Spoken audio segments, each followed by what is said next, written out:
السلام علیکم۔ جہاد کرو، جاہدوا فی سبیلہ، اللہ کی راہ میں جہاد کرو۔ ہر وقت اس کوشش میں رہنا کہ ہمارا ذاتی اور قومی زندگی کا سارا نظام اسلامی ہو۔ جہاد ہے، ایسا کرنے میں کوئی قوم یا فرد رکاوٹ پیدا کرے اور اس سے جنگ کرنی پڑے تو یہ بھی جہاد ہے، اور اس کے لیے اس حد تک تیار رہنا فرض ہے کہ ہم اپنی جان اور مال سے دریغ نہ کریں، اس لیے کہ اللہ کہتا ہے میرے نام پر جہاد کرو، جو تم سے لڑے ان سے لڑو۔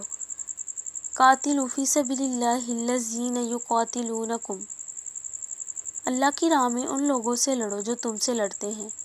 جہاد ہر مسلمان پر فرض کیا گیا ہے، لیکن معمولی اختلاف پر بھی لڑائی چھیڑ دینا، مرنے مارنے پر تل جانا یا مخالفوں پر چڑھ دوڑنا اللہ کو پسند نہیں، جہاد کی روح کے خلاف ہے۔